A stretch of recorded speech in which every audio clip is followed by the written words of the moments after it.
Well, we're going to start. So good afternoon, everybody. We're online, and we've also got a few people here.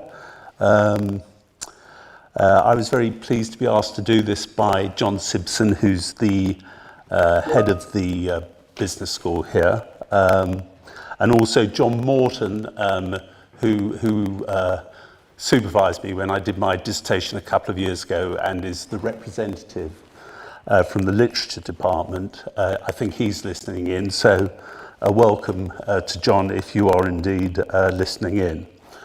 Thanks to Rachel too for setting this up, and also Zhao.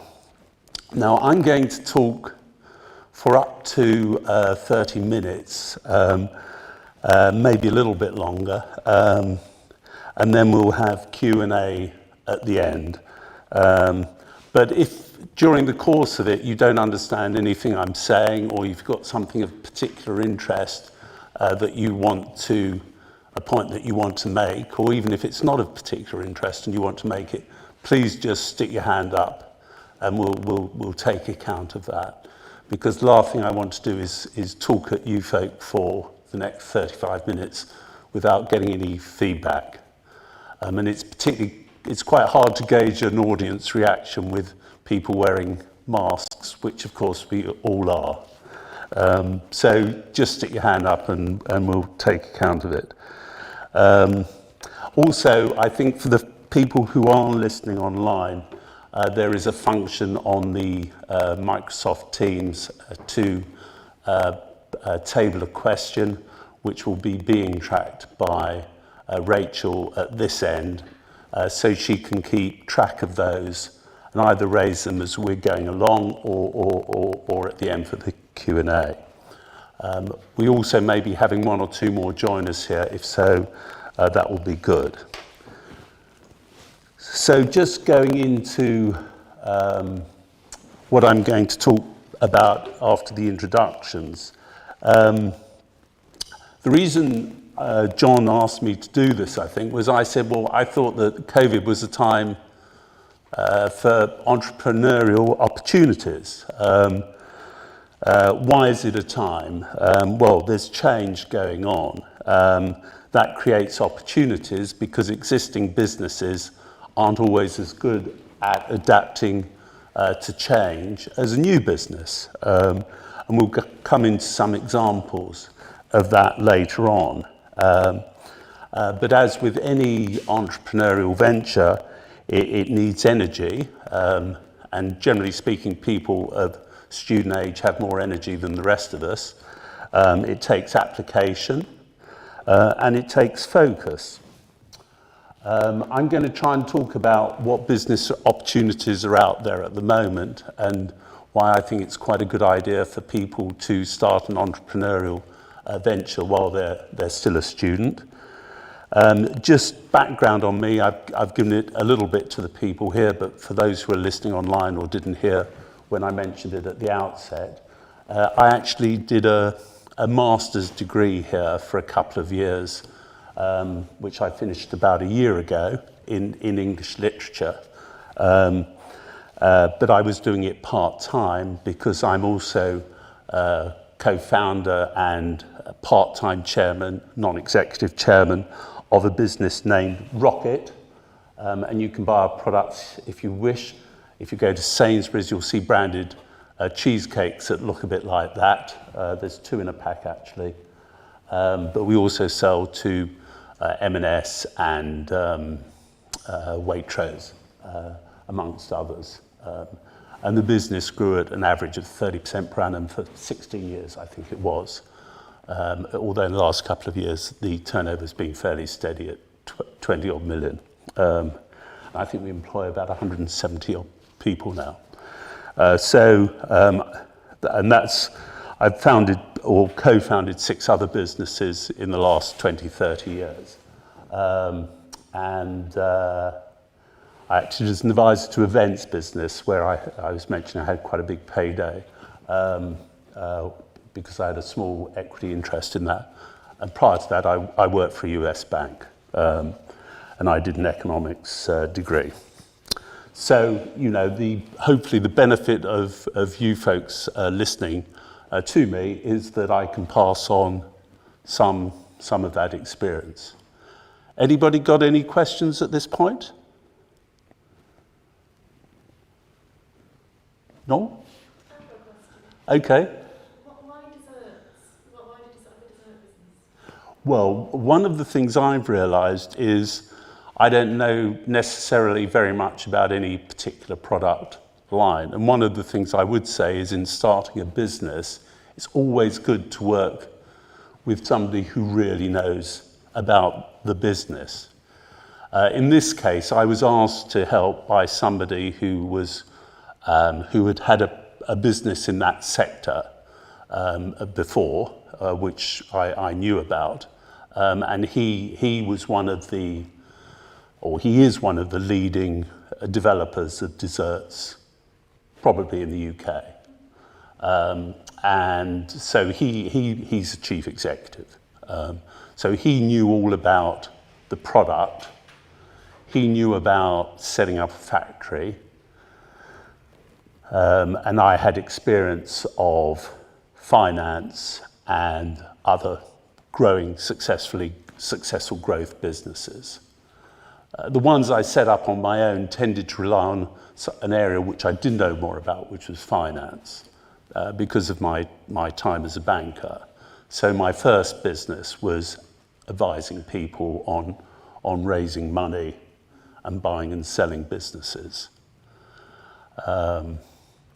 But along the way, I also got involved with a pet superstore, and we were the first in the UK to do veterinary services in a retail environment. And in fact, with that business, my co-founder, his father, had a very successful retail business. So the father knew all about retail. Neither of us knew, I didn't know so much about veterinary. But in a way, that was good, because if we'd been within the sector, if we were vets, we wouldn't have tried to set up a vet business without being vets. Whereas now, across the UK, there are lots of veterinary chains. And indeed, we opened it down the road from here. It was about 10,000 square feet, the store. And George, my partner, sold the veterinary business to Pets at Home, which is now the largest pet superstore business in the country. And I think he got it up, I was with it for the first 2 years, but he got it up to about 40 odd vet outlets. So, and this guy, where I was in the events business, he knew all about events. He had spent his career in the events industry. So generally speaking, and some of the folk I used to provide funds to when I was a banker, oftentimes you have two people who set up a business. They're often related, father, son, brothers, brother-in-law, brother, because then they sort of know each other. And ideally, they'll be complementary. If they both have identical functions, there's much more tension, I think. Whereas if you respect that the other's good at one thing and you're good at something else, that kind of works better. So any other thoughts on that? Right, so the next, and I'm more or less on time. I was fascinated to see that Santander, Bank Santander, the Spanish bank, had done a study of 1,000 undergraduates in this country. And it found that 1 in 10 students were running their own business alongside their studies. And they had an average revenue of $5,000 a year. So that I thought was quite extraordinary. Well, I thought it was very high. I was less surprised by the idea that another 18% have plans to start a venture. But having said that, it says in the near future. A lot of people talk about starting a business. If I, had £1 for every person who's told me they'd like to start their own business, I'd have a lot of pounds. The key thing is to actually start doing something. Santander are very supportive, as you may or may not know. They sponsor the prizes at the prize giving awards. What's it called? The Enterprise Challenge here, which I've been on the judging panel for the last couple of years, and they also have one of their local managers is on our advisory board. So I think they're very supportive of entrepreneurship amongst students, which is good. Do any of you have businesses in parallel with being a student at the moment? Do you have friends who do? Yeah, so personally I have plans, but I haven't started yet. So I have business plans, trying to start a new business. But I haven't started, currently, no, I don't have. Yeah, I mean, when I was between school and university, I had a friend who used to run what we used in those days call a disco. And so I had thought about putting on one in the town where I lived, getting him to come along, trying to bring punters in, come to the disco, pay whatever it was on the gate. I never did it. I wish in a way I had done it, because even if it doesn't work out, you learn something in the process. And the downside risk isn't that great, as long as it's safe and you obey safety rules. And one of the folks who writes about entrepreneurship a lot in the Sunday Times, I think one of his first ventures was to put on events like that when he was at university. I mean, now he has all sorts of other businesses, but everybody's got to start somewhere. So why?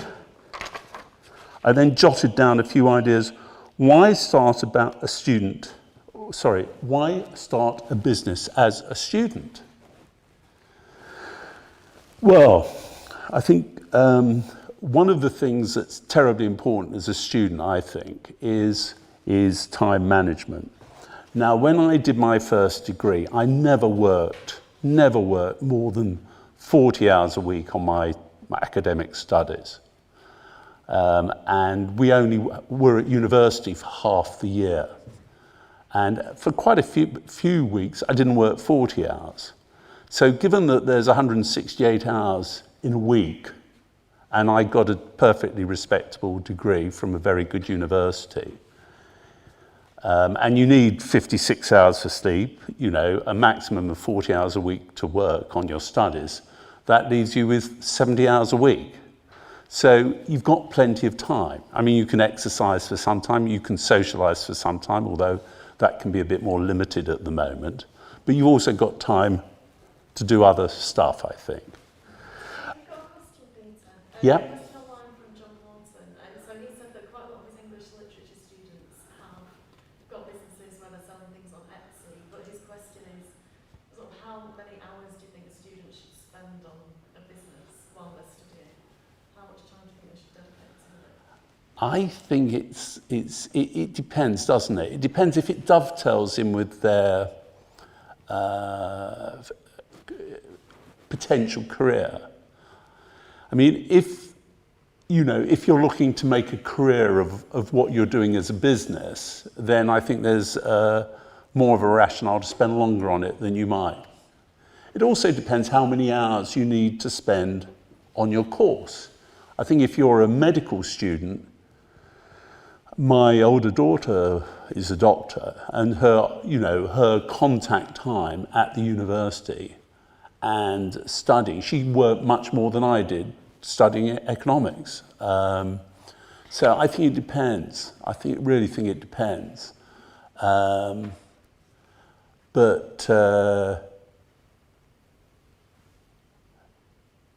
Yeah, I mean, you shouldn't do it to the detriment of your academic studies. I think it's much harder to do it as a medical student than it was for me as an economics student, or if you're a business student, because it links in with your course anyway, depending on the nature of the work.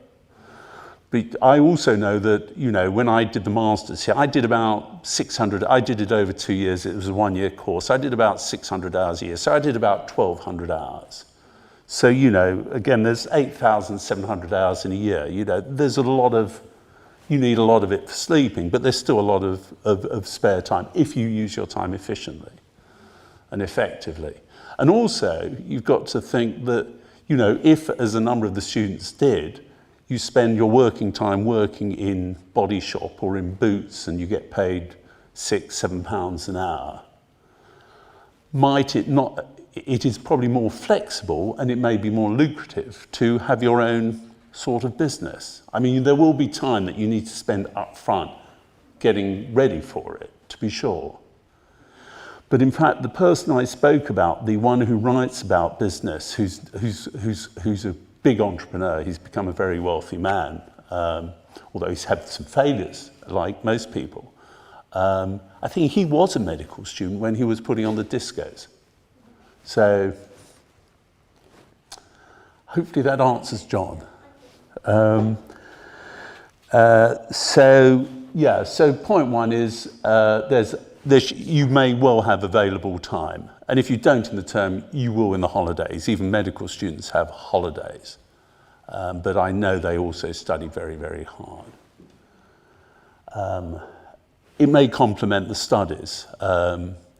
You know, if, for example, you want to get into publishing, it may be that you can do I did an English literature course. It may be that if you do have a business which is in some way related to publishing, that will be more pertinent to an employer who's looking at you for certain business skills than if you spent 2 years working in body shop. Although 2 years working in body shop is probably better than 2 years doing nothing at all. And I fully appreciate, you know, the need to finance studies for students. So I think that picks up number 3.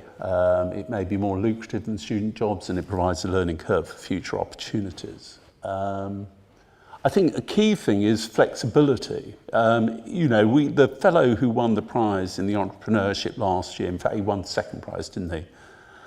But he had an online distribution business. I can't remember what he was initially selling. I think it was, I can't remember. But anyway, he was selling something. And the great advantage of an online distribution business is you can do it at weird hours. So that if you're studying during the day, for example, or if you're studying, you can do it when you're not studying. You know, you need to set up a fulfillment capability, which he had grown to the point where he basically had set it all up. So all the work was done for it by other people, which is ideal, really, because then you generate an income without having to do very much work. Time-consuming work. One of the reasons I'm keener on the dessert business than I was on my own advisory businesses was when I did advisory work, I had to do a lot of the work. Now we've set up a dessert business, the directors don't do the work. They don't do the day-to-day work of producing desserts. We've got about 140, 50 staff who do that for us. We have just worked out the business model, and we've now hired managers who actually discharge the business model to a large degree. And I learned that from the events business. He had a business model for an events business, and he just kept to that business model. At your age, you've got energy. I don't think that should be underestimated. You should have the ability at the age of 20, 25 or whatever you are to do a lot more than somebody who's older. You will also have ideas, fresh ideas. You've also actually, to quite a degree, although how well this works now with COVID, you will have a peer group of family and friends to support you.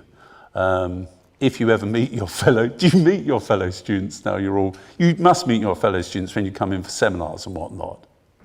Yeah? No, I'll say. Well, maybe that's one of the advantages of COVID is you may have more available time because you're not meeting up with people so much. The disadvantage is you're not meeting up with people so much. So, you know, but I mean, certainly when we've seen some of the businesses in the past couple of years, one of the things that they've been able to do is rope in other people to help them amongst their student cohort, which it's harder to do. It would have been harder for me to do that in my mid to late 20s when everybody was flat out working for a bank or working for a lawyer or working for an accountant or the sort of stuff people were doing. Whereas when you're a student, you've got more flexibility. And you also actually get a lot of, which we certainly didn't in my day, and I wished we had in my day when I was a student, back in the day, not when I was a student a couple of years ago. You get support from the university. I mean, there's all sorts of support from the university. You can use the university's facilities. You've got this function room here. And I think that's jolly useful. So they're the reasons to think about starting a business as a student. Anybody got any questions on that? With or without your masks on? No? Okay. We shall move on to the next section.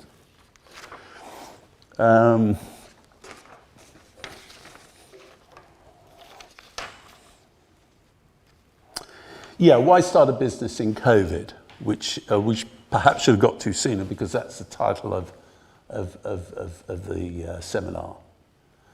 Well, I think a key thing is that established players don't adapt so quickly. One of our customers at Rhokett is Pret-a-Manger. Pret-a-Manger, when and they have been almost since shortly after we started. But when COVID started, Pret-a-Manger, like a number of the other big chains, they all suddenly decided to shut down their businesses, which I thought was not a great idea. Whereas smaller operations who really couldn't afford to shut down their business for a week, let alone months, they just kept going and they started a takeaway business instead. So rather than people going to them, they came along for a takeaway. And, you know, one of my daughters mentioned up where she's got a flat in Finsbury Park, you know, this takeaway business has now become bigger than the original restaurant business. I know in our case, everybody started getting online, or we started getting online deliveries. So Oddbots, who we buy fruit and veg from and who deliver overnight, I think, you know, they've expanded now from some parts of London to Brighton to Cambridge and so on. So people were nervous of going to shops. Oddbots saw a gap in the market, and so they expanded their operations. But you say, well, that's an established player. I couldn't do that. I read about somebody who worked in a recruitment business, and there was he didn't have a lot going on or whatever it was. I can't remember what this job was actually. But he just set up one with his mates. He hired a van, he got some customers, he got the mates to help him out, and he started an online delivery business of fruit and veg. And, you know, the whole online business model, I don't know if you know, you perhaps do know if you're business students, certainly most people wouldn't know. But Ocado was valued earlier this year at more on the stock market than Tesco's. I mean, it's quite remarkable. Certainly, and also their retail business. Everybody talks about how fast the German discounters are growing. But actually, Ocado's business, I think, is growing faster than them at the moment. And because we do a lot with M&S, we've started doing more with Ocado too, because M&S have bought half of Ocado's retail business, and we're doing a lot now with Ocado since that change came in. But you know, it can also be more modest. One of my fellow students, when I was doing a master's, how did he earn a living on the side? I think he did some tutoring. So he did sixth form tutoring. He had a degree here already. He got up first, presumably, because he went on to the master's in literature. So he was doing tutoring. Well, the advantage of tutoring, that can also, you can also do an online version of that. So it carries on through COVID. Cycling became far more. I mean, I cycled over here today from where I live. I've noticed that a lot of the folk doing cycling maintenance are relatively young. So cycle maintenance is a business that can be done without significant startup costs. And yet there's a huge demand for it at the moment because so many people are cycling, and a lot of people, myself included, haven't a clue how to change a tire or do anything like that. So with a modicum of knowledge, one could easily start a cycle maintenance business. I think I've been slightly disappointed by the extent to which mainstream entertainment locations haven't moved their offering online. But I read that one of the more successful conductors, Simon Rattle, has done that, so that, I think it's a Barbican he's at, they've increased their online offering. I mean, it's an obvious thing to do at the moment. If you can't go to a live theatrical performance, and it's not economic for a theatre to open with only 20% occupancy, move it online. I mean, it's been the salvation of both football and cricket over the summer, the fact that they're playing somewhat bizarrely in front of empty stadia, but still people were watching this stuff.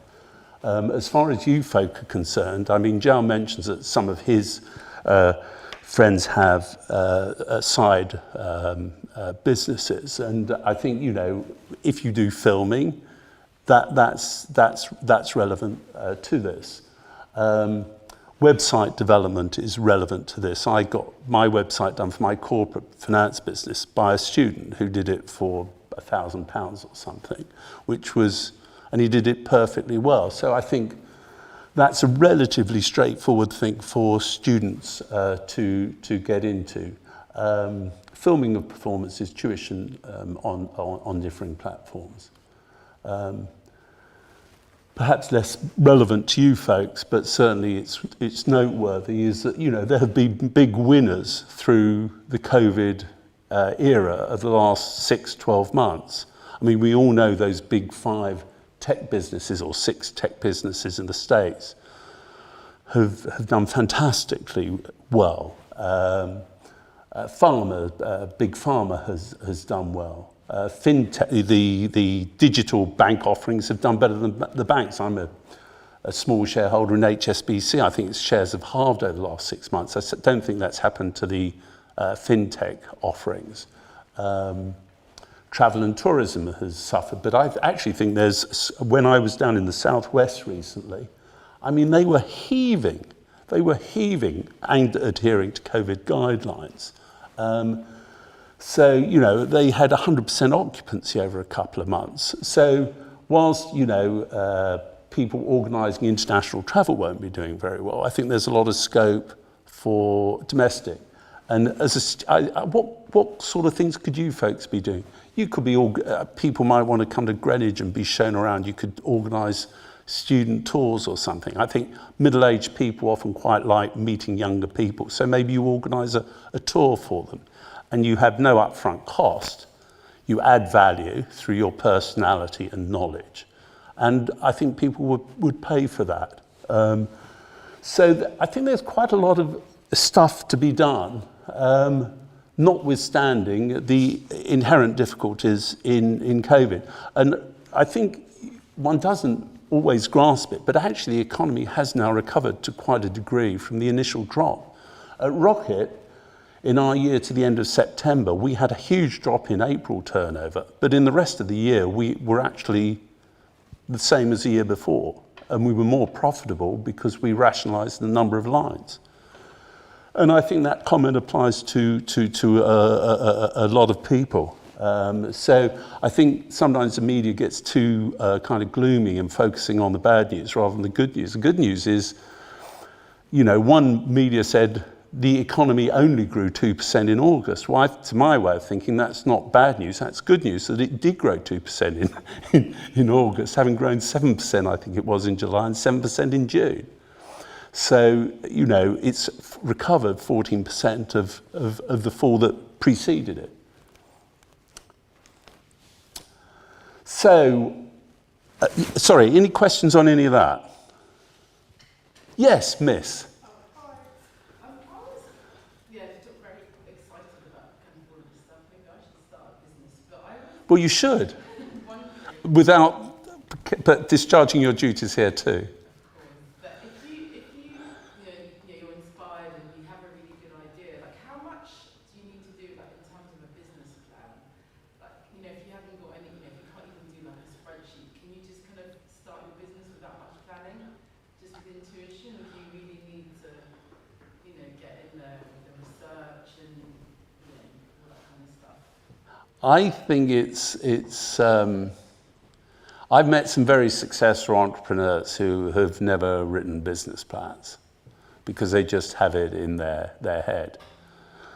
I think the other thing is that, what we wrote about Rhokett at the outset wasn't necessarily what has transpired. We never expected to use agency labour, and now we're cutting back on the usage of agency labour because we don't want to bring COVID infections into the factory. But for many years, it was a key part of our flexibility that we used agency labour. I think the key thing is to have a business model, which doesn't necessarily need to be written down, although it's quite a good discipline to write it down if you're a writing down kind of person. If you're not a writing down kind of person, it's not necessarily helpful. To me, it is, because I like to write down things and then I'm kind of organised. But, during my advisory career, I would have helped people write plans to raise money. So if you want to raise money, you've got to write a plan.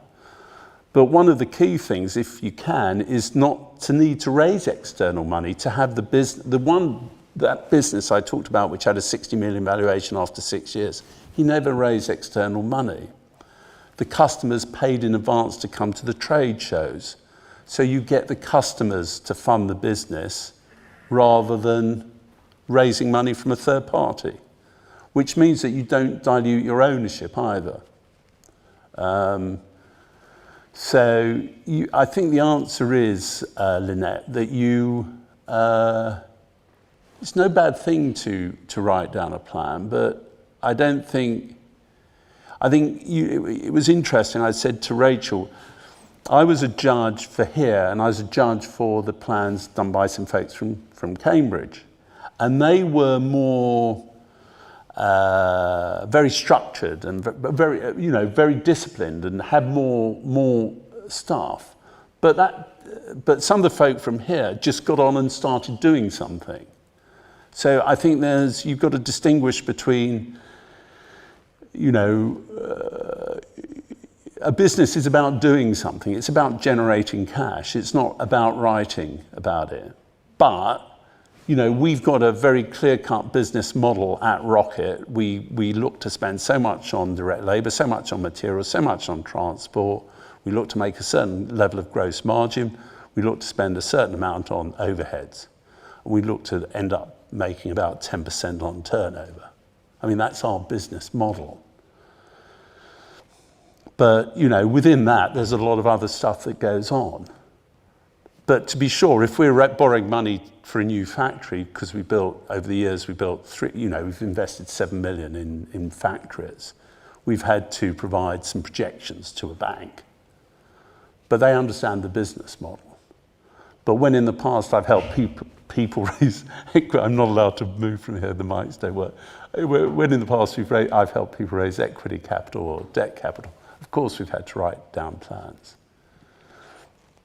But in a way, writing a plan for a bank is different because you're looking to raise debt capital.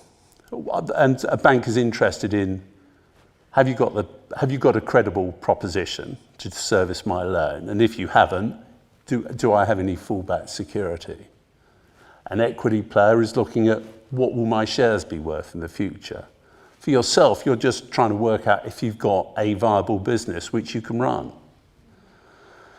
One of my friends who's a plastic surgeon now, and he was a medical student, and he was self-employed. He's Canadian.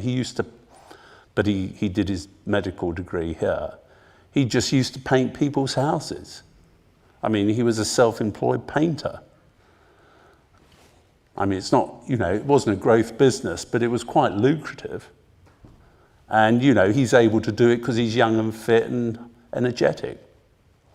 Well, you don't need to write a business plan. You just need to get a few customers and know more or less how to paint a house. Any other questions or thoughts? Underneath. We've got a question online from Mia. Oh, right. What would your advice be to someone that doesn't feel brave enough to start a business but wants to start something? Work with somebody else. Which I think is a good idea anyway. Or, by work as a co-principal. At Rhokett, the main person isn't me, it's the guy who's a chief executive who knows all about, and he's always been full-time, I've always been part-time. But we also need an investor. So we had 3 co-founders. The guy who had the events business, he started it up with his brother. I've started advisory businesses with other advisors, or I've done it on my own. It's very lonely trying to do it all on your own. And it's very hard to persuade somebody to help you unless there's something in it for them. If you can't afford to pay them, then they've got to be a shareholder with you. So, anyway, I think the risk, bravery, you need much less bravery if you do it in your spare time when you've already got a job. I mean, this guy who writes in the Sunday Times, Luke Johnson, he's a constant advocate of that. And he put on the discos with somebody else who's also become a successful entrepreneur. So 2 of them, their first thing that they did was put on events while they were still at Oxford University, I think. One as a medical student. But even when he went into the city as an analyst, he was developing his ideas in parallel with that. So I think, and indeed I still have my corporate finance advisory business in parallel with Rhokett when we first started it up. Because you spend some months, I mean, we couldn't start the thing at all till 1, we'd raised some money, and 2, we secured some premises. So, you try and keep something going in parallel. I mean, that's the practical reality of the thing.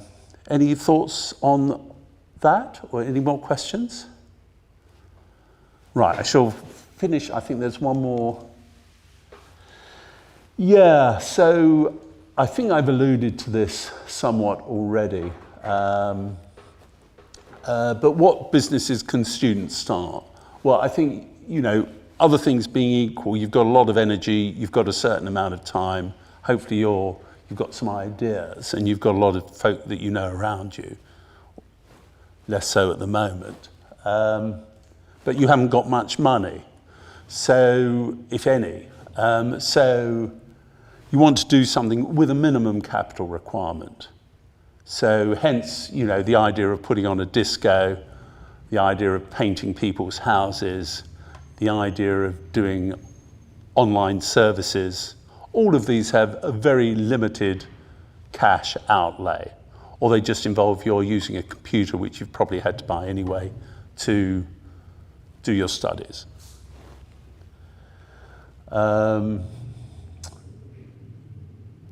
Filming services, online tuition, tech support. I mean, helping older people with technology. Probably you all do that to help out others, but it could potentially become a business.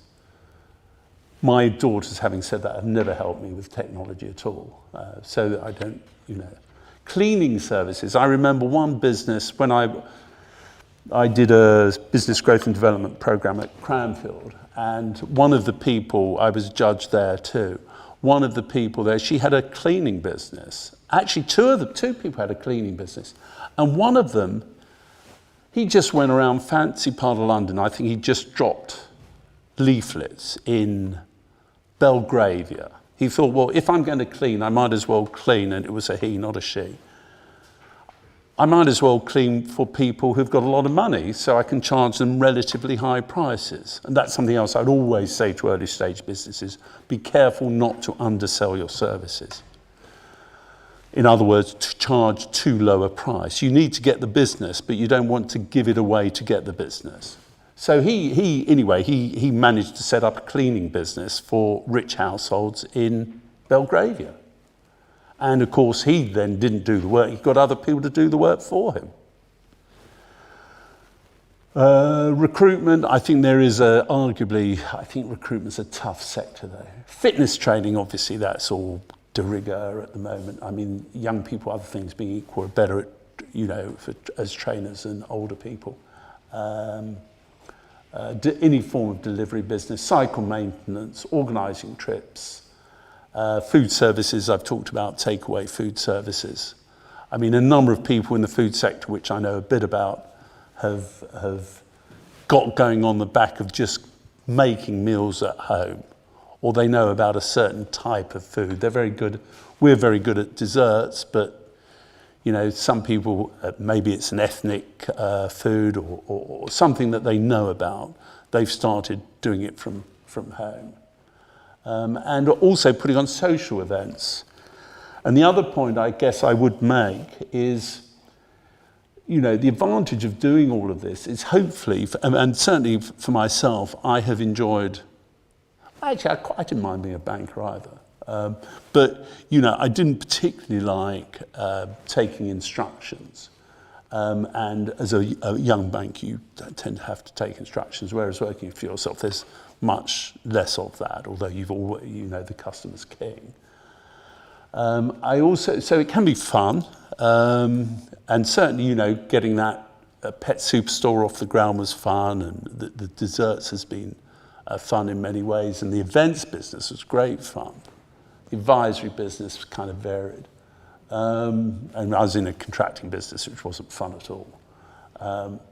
So I think, and it's sociable. My wife still works, not because she particularly needs to, but because she likes the sociability of working. She likes going out and meeting her clients and her colleagues. And she's a dentist, and oftentimes people think dentistry isn't a nice thing to be in, but she now would rather do it than not do it. So I think, it can be sociable for you. So that's it, and I've actually kept going with the questions for 40 minutes. Do we have any more questions, either here or online? Yes, gentleman at the back.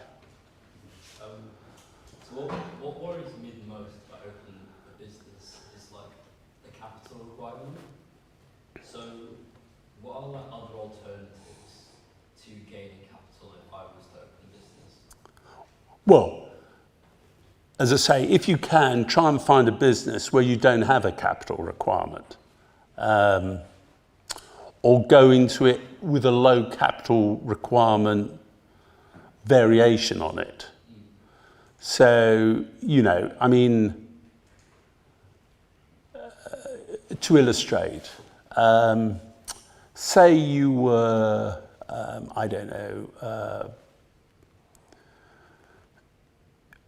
take myself. I was a banker. I didn't have the capital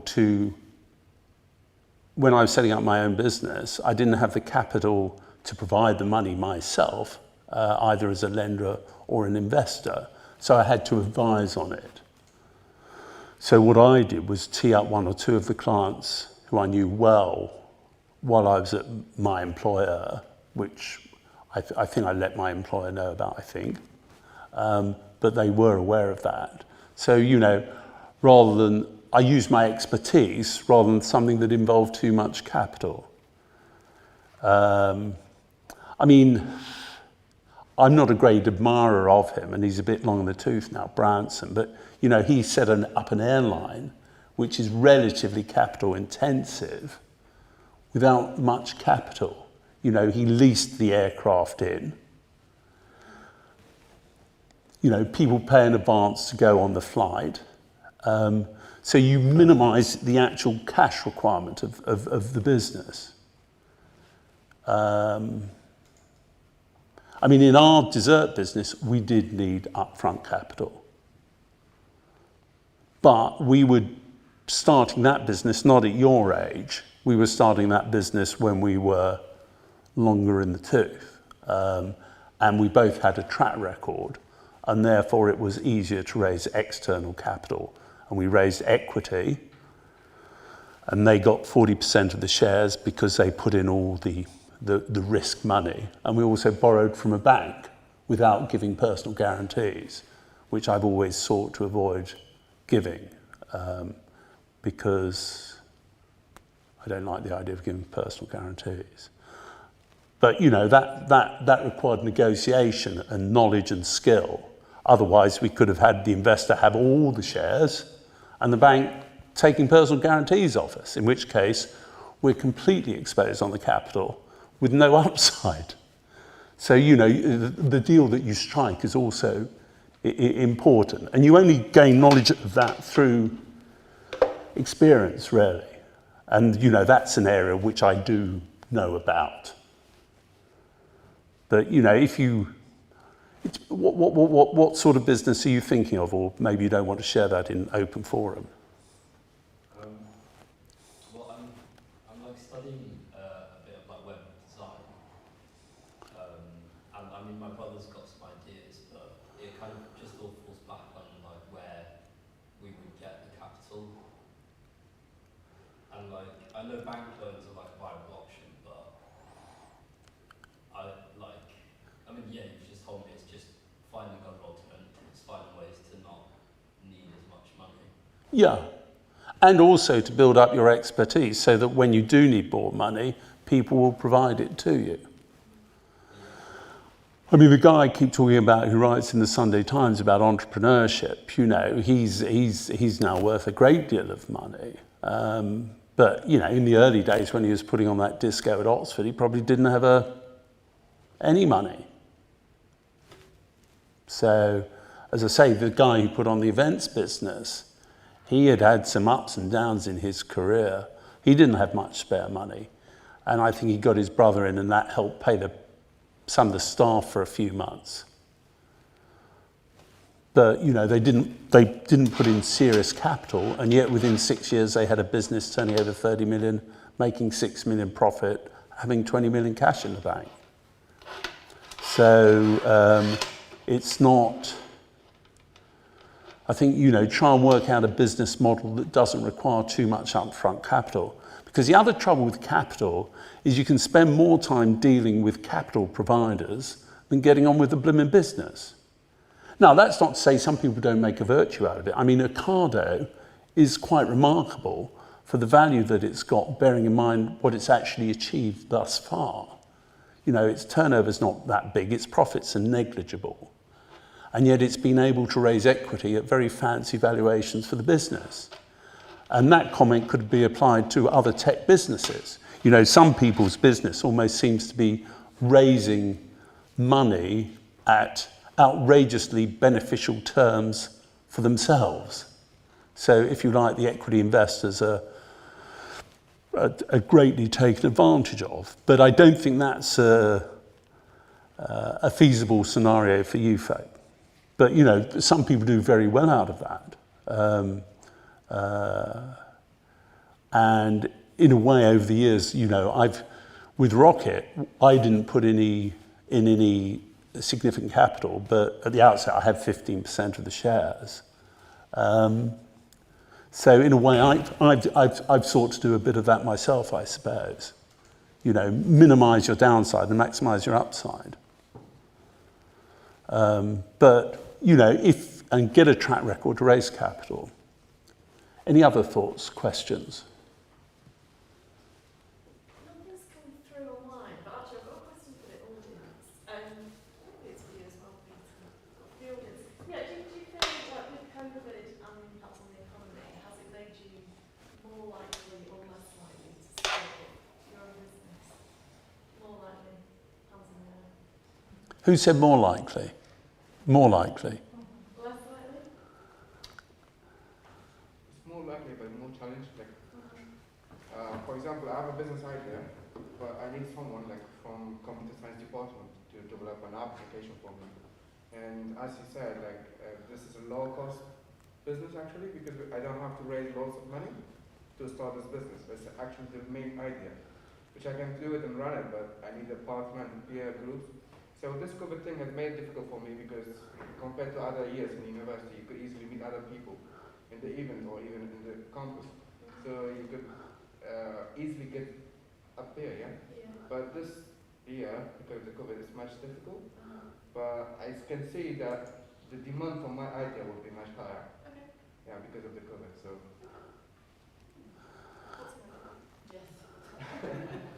So.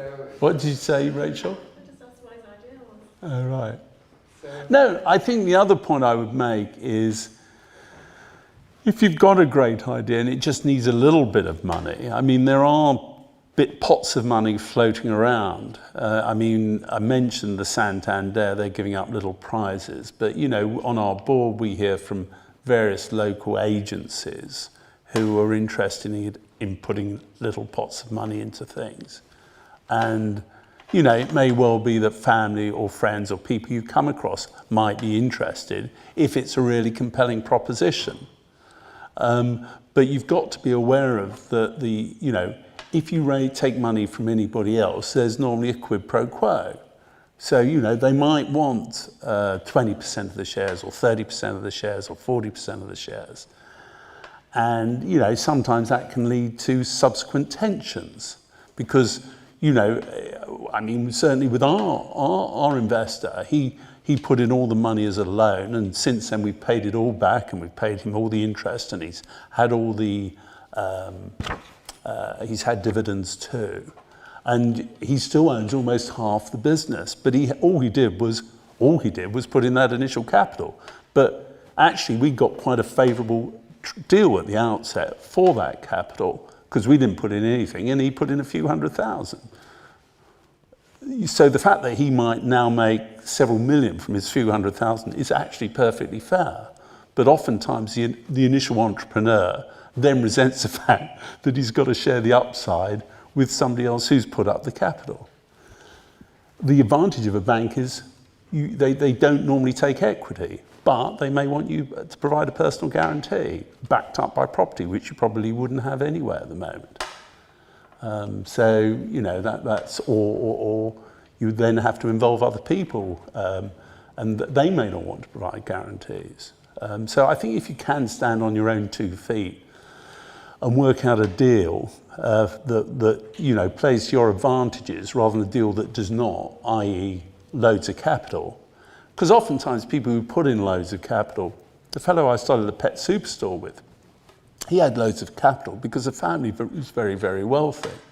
But the risk of that is you put in more than you perhaps might need to. But ultimately it worked very well for him because he sold out to this big player.